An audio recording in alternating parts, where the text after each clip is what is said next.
Is there anything that you are still scared of? There were certain moments in my life where things didn't go according to plan. I grew up on a farm, so it was always riding bike, riding horse, jumping off cliffs. And then there was a time where, they tell you that, well, you're just not good enough. You can't play for this team. I know on the inside how good I am or what I'm capable of doing. I got diagnosed with ulcerative colitis, and it really hit me. I mean, that it brought my life to a standstill at the age of 21. I was driving to her, arm was in a sling, and it happened as quickly as just taking my eyes off the road for like a split second. And the next moment I wake up with a man standing over me, waking me up and just telling me, listen, you hurt your back really bad, just lie still. Little did I know that that event will shape and change my life forever. That's where the whole sports mentality really helped me. No paraplegic has done it in South Africa. It's one of the hardest things that I ever had to do in my life. Ironman to me is a lot easier than dealing with paralysis. Do you think literally the fear of death ignited that within you? I think there's one thing that I'll always fear.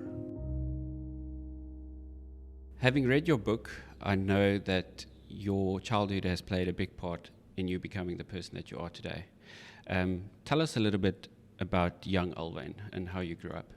When I think of like growing up years and childhood, I often reflect back on that, and it played a major role in, I think, what I do today, but also the way that I, handle things that happened. But growing up, it was like, I don't know how to explain this, but I always had this sense of, there was something bigger, like there's a bigger picture that we need to work for or to fulfill. And when the accident happened, it's almost like that just got awakened in me. But growing up, I was very adventurous, very outdoors, playing with friends, just doing all these fun kind of things. And, almost like that zest for life. I grew up on a farm, so it was always riding bike, riding horse, jumping off cliffs, all that kind of stuff. And I remember, like, I told my parents that one day when I start working, I don't know exactly what I want to do, but I don't want to, sit in an office the whole day and just be, secluded to that environment. I just want to be outside and do those kind of things. And I think there was always this sense of, as I said, growing up, there's a bigger picture, that there's something greater that I want to do. And when I started encountering challenges in my life, it's almost like that it sparked something within me, that there's more to life than what I'm perceiving right now and just being focused on me, but there's a bigger picture of actually adding value to other people's lives. So that's always been like inside of me. I don't know how to describe it even. I think it's something that God places in your heart. And if it wasn't for the challenges that I went through, we'll get into that a bit later, I don't think I would have realized the full potential actually to how the Lord wants to use me in that sense. Sport was also a very big part of my life, and there were so many lessons that I learned throughout that. And I think the most important one was work ethic, is doing things even when it's not comfortable, even when you don't want to do things, that you are playing for a team that's not just about you. And that's something that carried me throughout my whole life, is that work ethic. Doing things when it's uncomfortable, doing things when I don't want to do it, because there's a bigger picture, because it's not just for yourself, but you're actually playing for a team. And later in life, I think that's something that really helped me and saved me in this situation. Everything that happened with me, that I had to just stick it out and, get the courage and just really keep on going through that. And what are some of these pinnacle moments within your younger years that stands out, that these were moments that shifted things in your life, either cognitively or physically changed you? When you ask a question like that, it's it's funny to say, but I actually think of the moments that were very difficult for me in my life. There were many great moments. Like I had an amazing childhood, but there were certain moments in my life where things didn't go according to plan, and I learned a lot through those moments. I think the first thing, and this might sound small, but it was the disappointment of not making a certain team. When I was 19 years old, I went to Durban and I played for Sharks under 19. And there was a moment where I didn't get picked for a team. And it had a major effect on me. Because here I am sowing everything into this moment, trying to make a career out of rugby. And then there was a time where, they tell you that, well, you're just not good enough. You can't play for this team. And something shifted inside of me of that I know on the inside how good I am or what I'm capable of doing, even despite people not seeing that at the moment, to keep on believing in myself. And that's something that really helped me when I faced real challenges in my life. Another moment that really shifted things for me is at the age of 21, I got diagnosed with ulcerative colitis, which is like a disease in your thick intestine, and it really hit me. I mean, that it brought my life to a standstill at the age of 21. So it's funny to say, but the biggest challenges that I faced were the things where I learned the most in my life. And it was actually just preparing me for what was coming. And it's like, I didn't know what was coming, but I know that the Lord understood what was coming. And it's not like He brought those things about, but He was busy teaching me and training me, for those moments. Those were two moments that really stood out to me. And then, of course, my car accident that I had at the age of 24 was a pivotal moment in my life where everything changed. Everything changed in my whole life. Life as I knew it changed completely, where the script just got flipped completely on its head. And you get faced with a moment where you have to make a choice that what are you going to do now? Are you going to keep on going, or are you going to give up in this moment? So those were like key pivotal moments in my life that everything changed. And to me, those moments generally of self-awareness and realizing what those moments actually meant only came afterwards. Like, it's obviously not necessarily, especially being young in high school and primary school, when things bad happen, although you are a little bit self-aware and you might think that this could have a big effect or there is hope on the other side. For me personally, those moments were generally only when I looked back at what happened, I was like, okay, maybe this actually did contribute to a better future for me. But in those moments, I know you've had multiple operations, you've had multiple challenges in terms of your career and your journey there. And I think it must have been quite difficult to see the light in those moments, even though you realized that there could be something different coming out of that. But was that also the case for you, that it's generally afterwards where you could almost get a revelation from God that this is why you went through this? Yeah, absolutely. I think when you, in that moment, you can't see any possibility out. You see no fruit at all. And I think we all ask that question, why is this happening to me? And as I was growing up, those were the questions that I kept on asking, like, why do I have to go through this? Why am I, facing more trouble in my life than most people see in 10 lifetimes? Because that's how it felt to me. And I didn't see any reason why this was happening. But being in a wheelchair now for 8 years, since this has happened, I can look back and I can, with hindsight, I can't fully understand why everything has happened, but I can see the fruit of it, and I can see the result of it, and I can see how that has shaped my life, and not just physically, but the way that I think about things, and that is priceless. Once your mind gets shifted and renewed, it changes everything.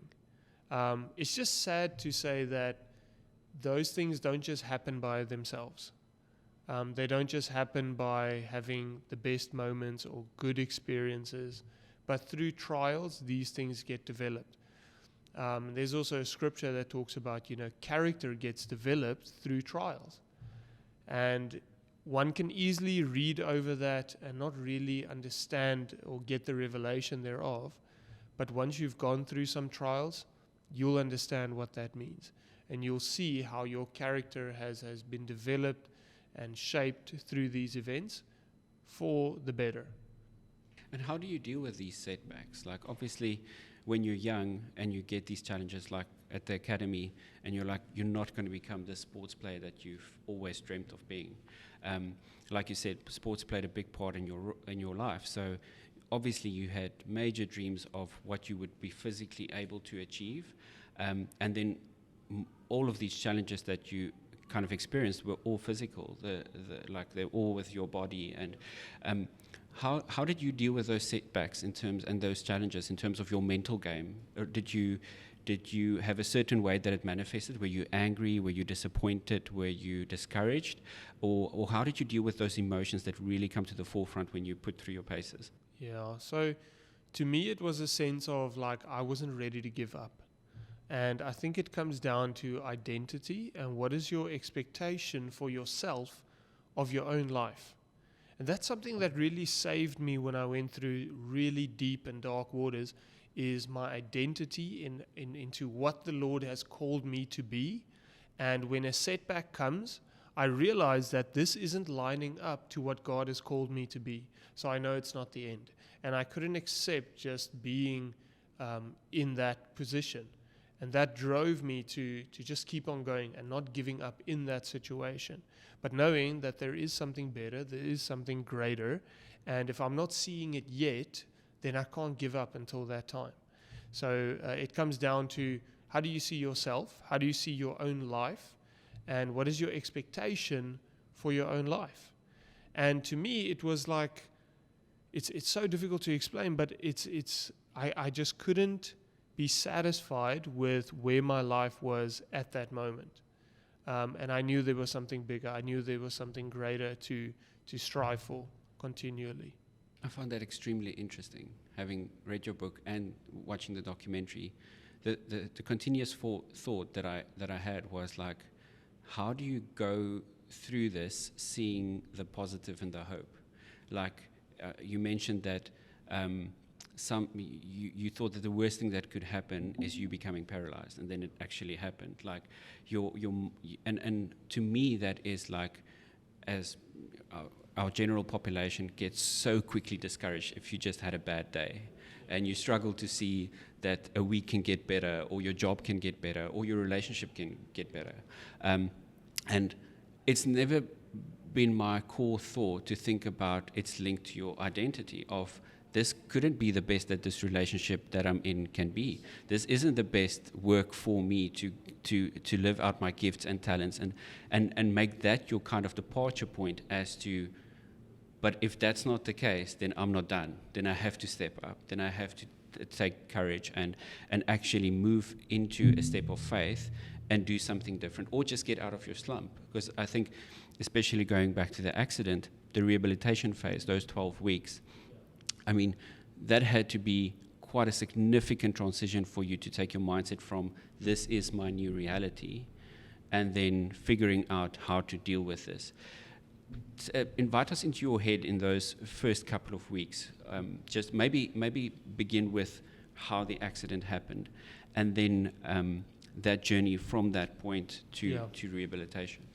Yeah, so if I go back to how the accident happened, just to briefly give you an overview of that. I was actually seeing my girlfriend at the time. We were together for a few months, and I was visiting her over the weekend. But the funny thing is, I just had a rugby injury before that. So my arm was in a sling. I tore all the muscles on my shoulder, my pec, and my bicep. So, and yeah, horrendous accident basically, just that in itself. And I was driving to her, arm was in a sling, and it happened as quickly as just taking my eyes off the road for like a split second, just quickly looking at the radio and then back on the road. And in that time, when I was looking at the radio, the front wheel of my car caught the gravel on the side of the road, and that sound just gave me a fright, and I just plucked the steering wheel a little bit too hard. And before I know it, I didn't have control over the car. And it happened so quickly. It was almost like it's all just a bit of a blur, because I couldn't imagine how quickly these things happen. Before I knew it, the car was going off the road and it was rolling, and I fell out. And the next moment I wake up with a man standing over me, waking me up and just telling me, listen, you hurt your back really bad, just lie still. And I remember the first thought going through my mind is like, how does he even know that I hurt my back? Who is this guy? And I tried to get up, and there was just nothing. It's like my legs just don't listen to my head anymore. And then, the whole rehabilitation process began for me. Little did I know that event will shape and change my life forever.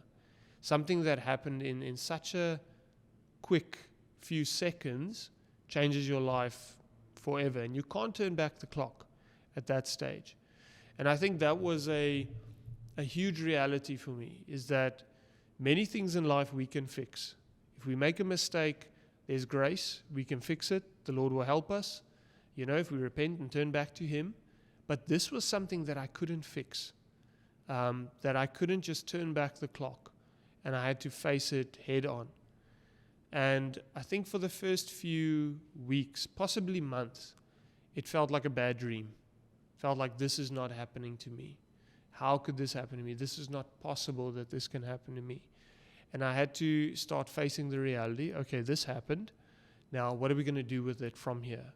Am I going to sit in bed, just do nothing? Is this over? Am I going to give up my life at the age of 24? Because those thoughts were going through my mind. Is like, I'm 24 years old, I'm paralyzed, I'm depressed as hell, and am I going to give up right now? Or am I actually going to try and do something with this and just give it a shot? And I think that was something that stuck in my mind, is that how could you give up before you've even tried? Just because this huge task, this mountain is before you, how could you give up and you haven't even tried it before?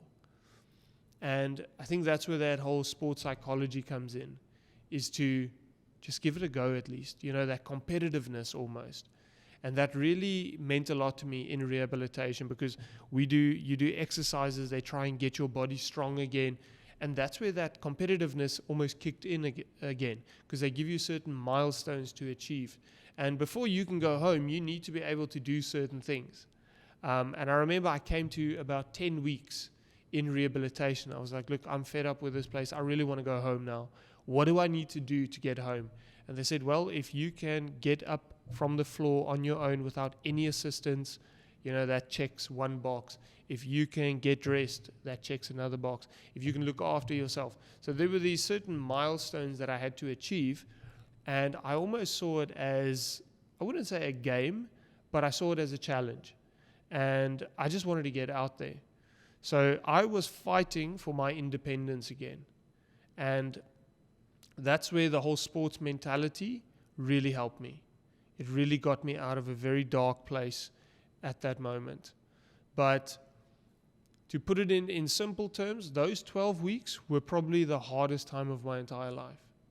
How I've learned so much about myself in that time. I really learned what I'm actually made of in that time, mentally and physically. And it's incredible how 12 weeks is not long. Time flies. When you close your eyes, it's over. But when you're in a situation like that, it feels like 12 years. It feels like this is the longest period in your entire life. But the character development that happened in that time was priceless. And not just that, there was a spiritual development in that time that I wouldn't trade for anything.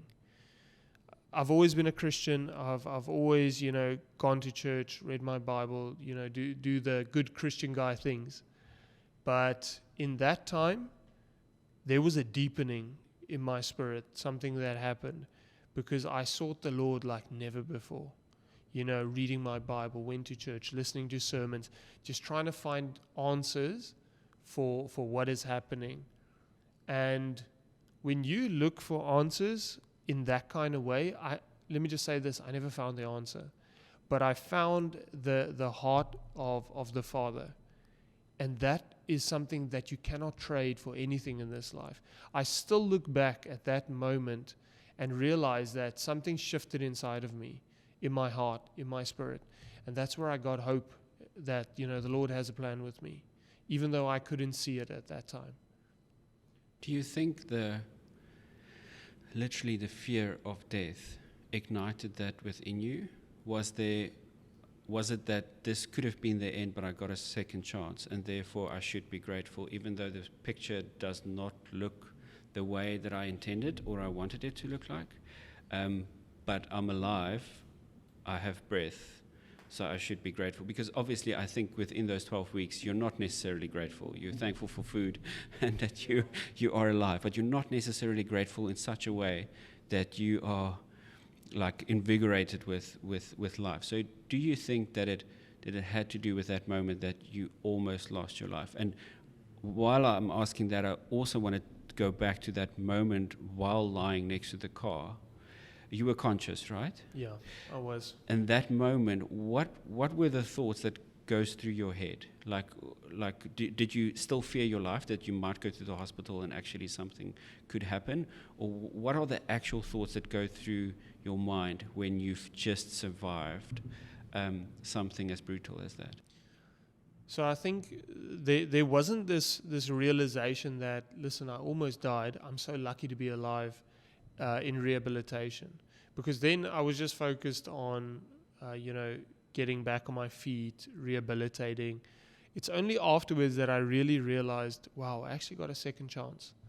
The question that I had in my heart was, Lord, why did you keep me alive? What grace, what mercy is this that you would keep me alive, but now I'm in a wheelchair, now I'm paralyzed. Why didn't you just take my life? Okay, those were the thoughts that went through my mind. Years later, I realized that it was God's mercy, it was His grace to actually keep me alive in that moment, to get a second chance to get my life right with Him. Because when I had the accident, I was lying in the ambulance, and I will never forget this. I was lying in the ambulance in the most pain that I've ever felt my entire life. My whole body was shaking, I was ice cold, and I kept on, screaming at the paramedic, just give me something for the pain. Just give me something, anything. And they said, listen, we can't give you anything. We still need to diagnose you at the hospital. A doctor needs to see you. What's going on? We can't give you anything. And the thoughts went through my mind. I told them, listen, I'm dying. Like, you got to do something because I'm not going to make it. And those weren't just fear. It wasn't just fear talking.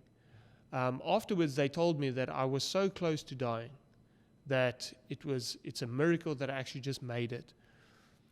And I can't describe to you that fear of you're going to die now and you don't know where you're going. Now remember, I'm a Christian. I know the Lord. Why would I fear death in that way? And that revealed something in my heart. It revealed that, do I really know Jesus? Do I really have the conviction of my salvation that I thought that I had? And clearly I didn't, because then I wouldn't fear death. Then you would actually be, well, I'm going home now. I've had a good ride, I'm going home now. And that was a huge reality check for me, is that, do I have the security of my salvation? And those were the things that I thought about when I was in rehabilitation. That why was I so fearful of dying? And it's something that I cannot describe to people, the fear of death, the fear of the unknown. I think you can ask anyone in this world and they'll tell you, if you're not sure where you are going, most people don't even want to think about it because they don't know what to think about it, because it is something it is scary. What happens after this? So that was a big moment for me. And the message that I always preach, and something that I want to make people aware of, is that we don't know when is our time. We don't know what's going to happen. You can drive home from work and you can be in an accident, and this could be your last day here. So make sure that you know where you are going right now, today. Don't wait till tomorrow. Don't wait till you're on your deathbed, because most people don't even reach that point. I mean, death is so uncertain. And it sounds funny when I say these kind of things, but I believe that is a huge part of my testimony, is to get your life right with the Lord right now, while you still have time to do this, and don't wait till tomorrow for that. After rehabilitation, you went home, back to the farm. How did you start rebuilding your life from that moment forward? Obviously, life looked a lot different. Your dad was there. How did rebuilding your life look like for that first few weeks and months? When I got back to the house, I think I got back on like a Thursday or a Friday, and the Monday I went back to work. So I didn't go back to full-time working. I went back to like a half-day kind of work, maybe just going in the mornings, because to me it felt like I just want to get back to normal again, or as normal as possible, because that really helped me, just deal with these kind of things. Because sitting at home alone with your thoughts, that's dangerous. When you're alone at home, got nothing to do. And for the first few months, my mind was so consumed with what happened that it became dangerous. Honestly, it's like you cannot function outside of that dark hole that you're in. But when I went back to work, just starting getting out, it really helped me just to process a little bit better what's happening. Gave me more perspective into what I'm going through and everything that's happening. But it took me a good few months to really get back into life, into normal living again. But if there's one thing that I can say, the quicker that you return to normality, the quicker you will start to adapt to these kind of things. And it's unfortunate, but most people that go through similar events where they experience great loss or car accidents or paralyzed, they don't return to their workplace. They don't return to normal life. And I completely understand it as well, to get over this kind of thing. But to get over it, you need to get back to normal life. It's not the other way around. It's not that you first have to get over it and then return to normal life. I found it that if I get back to doing these kind of things, then I will get over it. And that really helped me. Another thing that was very important for me is my independence in being able to drive around on my own, doing things on my own, and not constantly requiring help to do these things. So that really helped me. And how did it change the relationship with the people closest to you? I think it had a big impact on the people around me. And I could see that. And, that was actually the most difficult thing for me, because even though I've received healing in my heart and I'm starting to move on and I'm coping with this, looking at the people around me and seeing how it has impacted them is something, it's tough to see. It's honestly very tough to see. And I don't want to jump to the story now, but that was one of the big reasons why I got into what I'm doing right now, is to show people that, listen, I'm still the same person. I'm actually okay. I'm coping with this. But it had a major impact on them. I think even till today, it had a major impact on the people close to me. Do they treat you differently?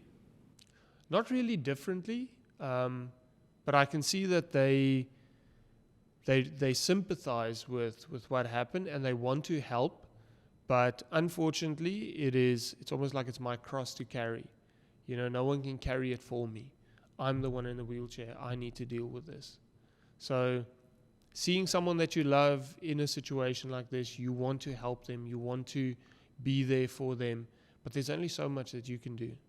There was a moment where, in your book, we read about you wanting to take your own life, where things got so bad, or so dark, rather.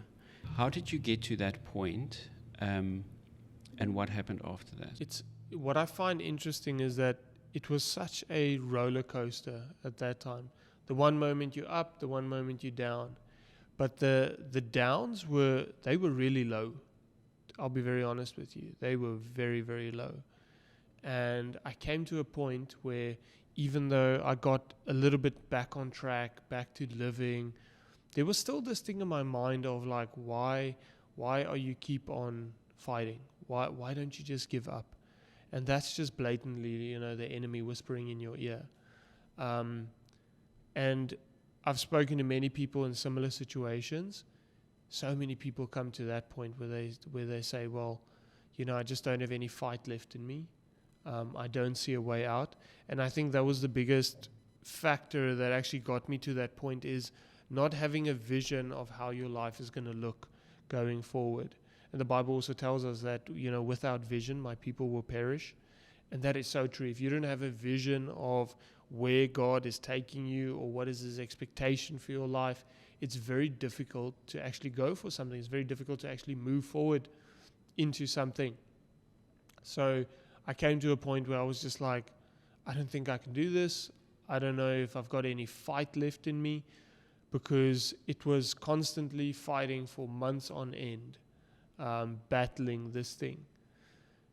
And the one thing that really got me through this was just that reminder of that God still has a plan with us all, despite what happens. And even though I can't see the way out, I know that he has a plan. And that's where your faith really gets tested. That's where your faith really gets tested. So when I think of like hope is just, faith in a future expectation.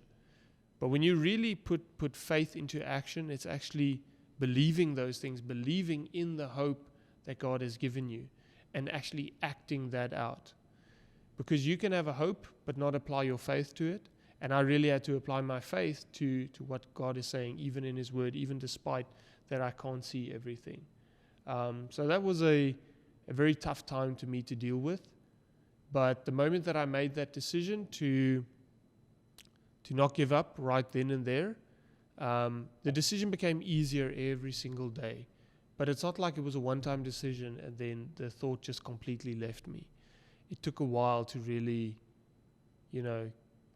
get to grips with those kind of things. What was the most difficult challenge that you had to overcome in terms of the mental game and the physical game? Obviously, you had this war in your mind in terms of regaining perspective of what life looks like to you now.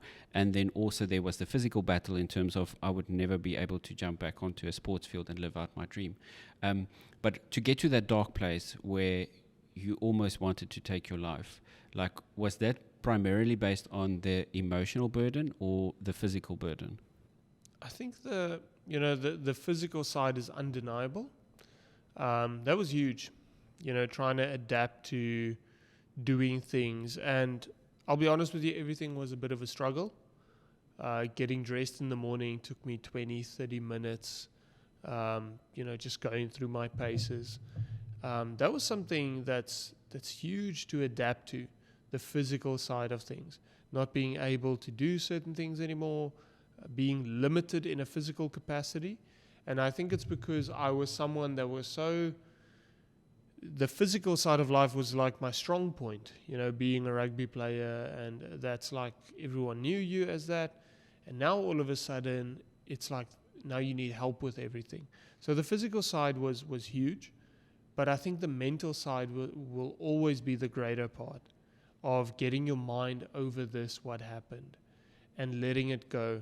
That to me was very difficult, of letting go of who I was and trying to embrace everything that had happened and where are we going next. So the mental side of it was huge. The physical side, very difficult, but it played a bigger mental role on me than anything else, really. How did you go after this journey of regaining perspective, like you said now, like there was this the mental struggle and the physical struggle, but rebuilding, nobody or very few people have the ability to rebuild their life at a certain point where they have a second chance. Their life might look a little bit different, but they actually have the wonderful privilege, the God-given mercy, to restart. How did you go about in terms of rediscovering your purpose, even though it looks different for the a different Alwyn. But how did you go about rediscovering your purpose? Because I often find that if we have to rediscover our purpose, a big part of that comes from the stuff that we went through as a child. And then when you had so many, like you said, you experienced so many things that people won't experience a lifetime before 24. Obviously, there were a lot of things that you could work with to build a purpose or meaning into your life. And especially coming back to one of your initial comments that you always knew you were meant for more. So having known that, having gone through everything that you did, what did the journey look like to build a new life for Alwyn in search of Christ, in search of yourself, and in search of a purpose? It was a gradual process, definitely. It wasn't letting go, moving on all in one day. It was this gradual process of letting go of the old life that I had, and I'll never have it again. That first life, I would almost say. And then there was a big period of uncertainty as well, that I didn't know where I was going. I didn't know how it's going to turn out. But just trusting still in the process that God still has a plan, and just embracing kind of that part as well, and just trying to get my life back. And I think I stumbled upon what I'm doing now, really. It wasn't a conscious decision necessarily. I think at the beginning I had some kind of idea what the Lord is calling me into, but it doesn't make it any easier at that moment. So rebuilding a life, I think it just happened. It wasn't orchestrated. It wasn't planned, really. It was a journey of trusting in the Lord, walking in relationship with Him, and Him revealing to me the things that are actually transpiring right now. I always put it this way: I never pursued what everyone is seeing right now. I pursued to get my life back. That's what I wanted. I wanted myself back. I just wanted to get back to life. And I stumbled upon this, what the Lord is doing, which is incredible. But it was a journey of wanting my own life back, but also just seeking Him in the quiet place and spending time with Him. And something that I realized, I think we all look at calling and purpose and all these kind of things. It's such a popular thing where people ask, what is my calling? What is my purpose? But if I look at primary calling, primary purpose, it is just knowing God and having a relationship with Him. Secondary to that is how He will use you in what He has gifted you with. And I think we switch it around. And the moment where events like this happen, we think, well, now I've lost my purpose, I've lost my calling, and I might as well give up in life. But in actual fact, that's just the secondary way. That's how God will use you. Because if you look at John 17 verse 3, it tells us that knowing God the Father and Jesus Christ is eternal life. Now, if that is eternal life, how much important is it not in this life? You get what I'm saying? So the moment that I started to understand this, that I'm still the same person, God still can use me, but being in a relationship with Him is actually the number one thing. And it must always be. Instead of trying to be so busy and doing things for God that you are missing out on the relationship with Him.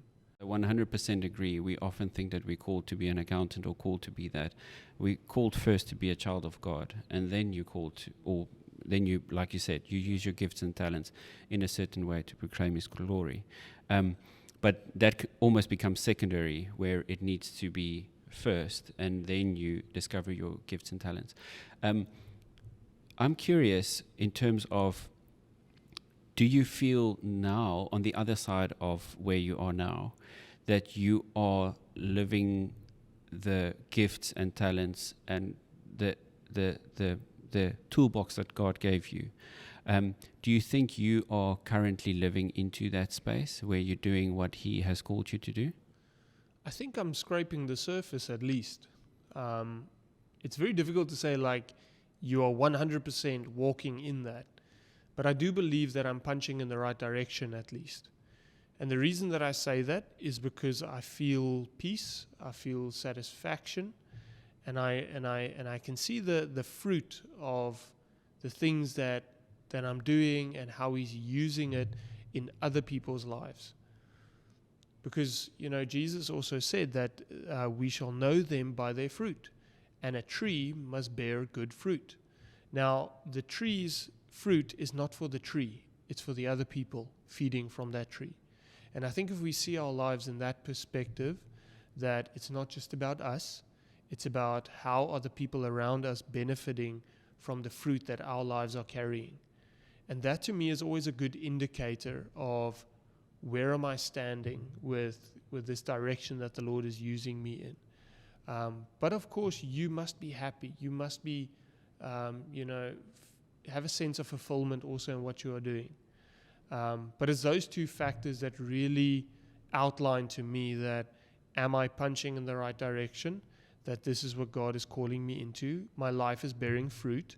It's blessing people around me. It's bringing other people around me closer to Him.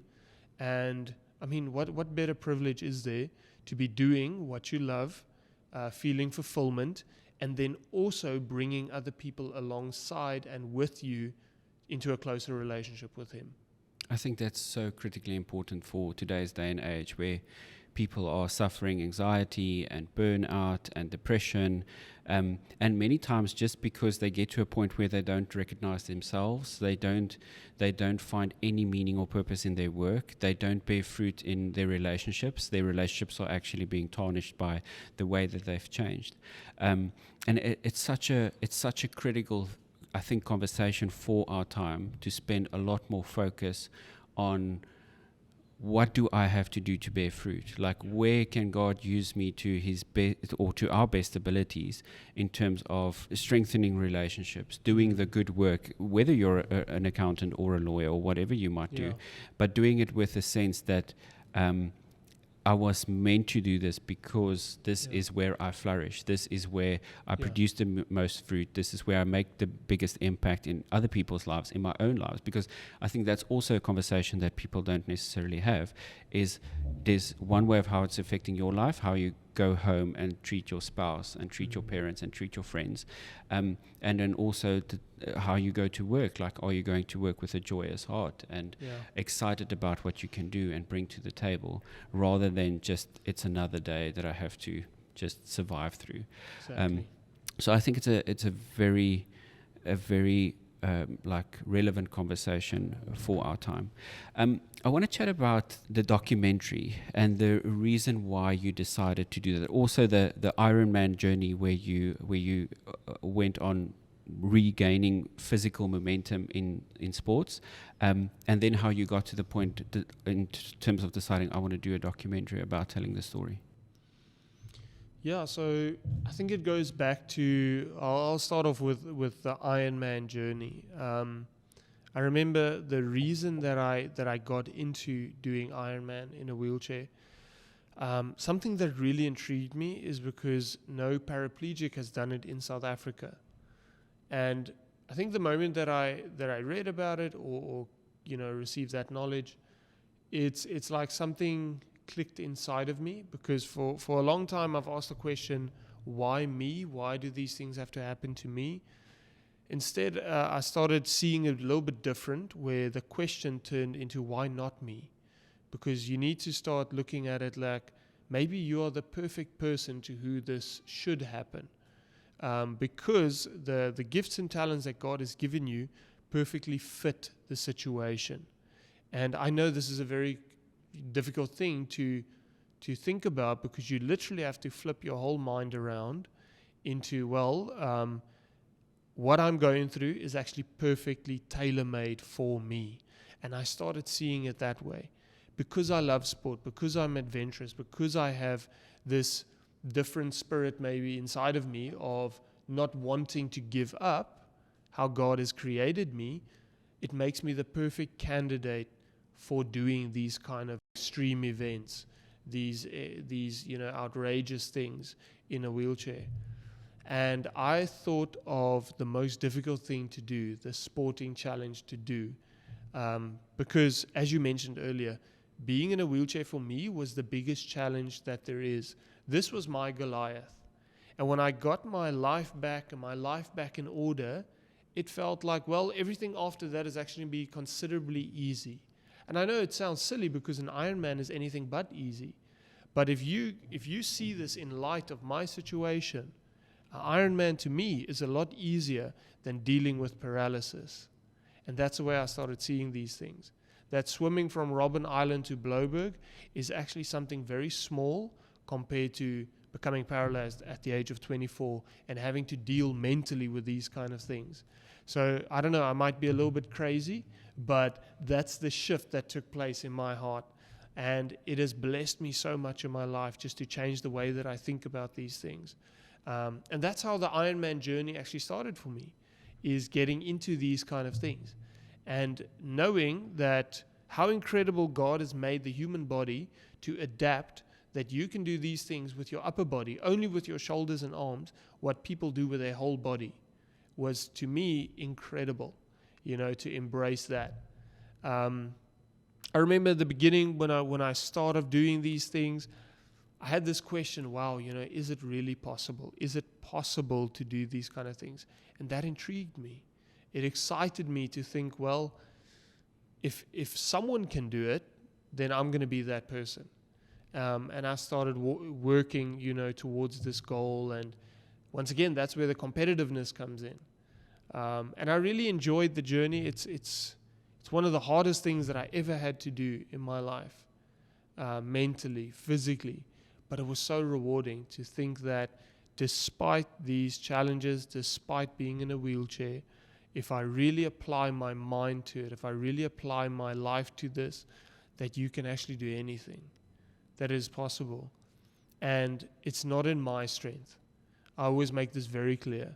It's God working through me that gave me the strength, gave me the ability, that gave me the talents to do these kind of things. And I remember the swim, the Robben Island swim. That wasn't something that I wanted to do. Let me be very clear about that. I love swimming, I love the ocean, but I don't really have this desire to jump in freezing cold water and swim 8 kilometers. Not? No, I don't wake up in the morning and say, oh, this looks like a good idea. Fun excursion. Yeah, a fun day out. This was like something that the Lord put on my heart to do, and I didn't understand why. I mean, it's the last thing that I want to do, to be honest. It's something He put on my heart, and I just committed to it. And that's where obedience comes in, blind obedience, of acting out things that when the Lord asks you to do something, tells you to do something, and you say, you know what, I'm going to go for this.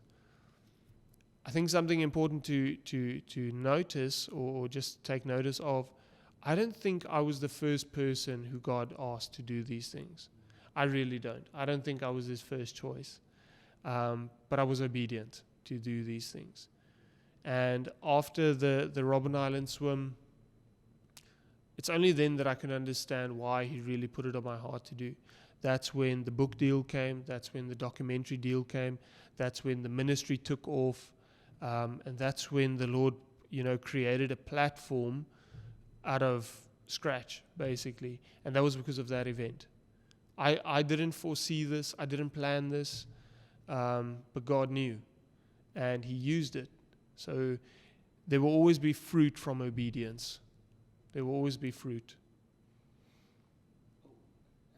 I'm thinking now in terms of all these things that happened that is basically also shaping the rest of your life. But it must have been quite a transition from going from just dealing with the paralysis and getting into a new groove, and then all of these things happening, like the book deal, like the documentary, like all of that. How do you deal with transitions like that? I know we had a conversation previously that we feel that God is really pressing in and doing things in people's hearts for them to step out in faith. Like you said, being obedient. And my thinking goes to, like, how do we encourage that? What would your word be for people out there to encourage them to be obedient and to listen to God's voice? Like, how did you go through that transition period of discerning His voice, what the next step should be, and then acting upon it? I think to answer like how did I know He was calling me into the transition, to me always a very good indicator of transition is when the brook dries up, basically. So if you look at the Bible, there's a story of Elijah. He went and hid by the brook of Hebron. And when he got there, he stayed there for a certain amount of time. And at one point, the brook dried up and the ravens stopped coming, bringing him provision. And that was when the Lord told him to move on from there. So to me, a very good indicator has always been is when my brook dries up and what I'm currently doing, when the provision is starting to dry up. I always knew that God is calling me into the next step, how He's moving me. And that's just how He's worked with me, for a very long time, is when I know that transition is upon me, the first thing is the provision dries up. And the second thing is my passion shifts. And what was once exciting for me and exhilarating to me, it just becomes almost a bit dull to me. It's like my passion, my fire starts going down. And that's when I knew that God is calling me into something else at that time. Now, what I'm referring to right now is the Lord has used me the past 6-7 years for extreme sporting events, and I still love to do those things. But the past 2 years, the Lord has had me really focused on ministry more. And in the past, where I love talking about sports and these extreme challenges because it's who I am and what I do, He shifted my passion to a ministry context in impacting people's lives and, enriching their lives and not just focusing on my career and doing what I love to do. And that was to me a big indicator is how passion shifts. And dealing with transition is never easy. It's uncomfortable. But often the Lord has to put us in uncomfortable situations to get us to move. Because when everything is just smooth sailing, we don't want to move. We're humans. We love comfort. Okay? Everyone listening to these videos, we love comfort. Okay? Comfort zone. That's why it's called that. And when the Lord makes us uncomfortable, when He starts shaking our boxes, to me it's a good indicator that I need to find His peace again. Where's His peace? Where's His peace guiding me to going and residing again? So I would say those three indicators is provision, passion, and then peace. Those to me are the indicators of transition. And then just staying close to the Lord, listening to His voice, listening to the small promptings in what He wants to do with our lives. And I hate to break it to you, but I think our whole life we will be constantly transitioning.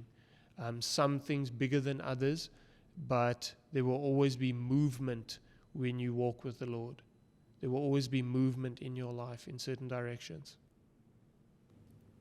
As we end our conversation, I'm wondering, is there anything that you are still scared of? With everything that you've experienced, lying next to a car that's completely battered, lying in an ambulance thinking that you're going to die in immeasurable pain, and then doing the adventurous stuff of like swimming in the ocean for 8 kilometers. Is there something that you are still afraid of or scared of? I think there's one thing that I'll always fear, and that is the holy fear of God.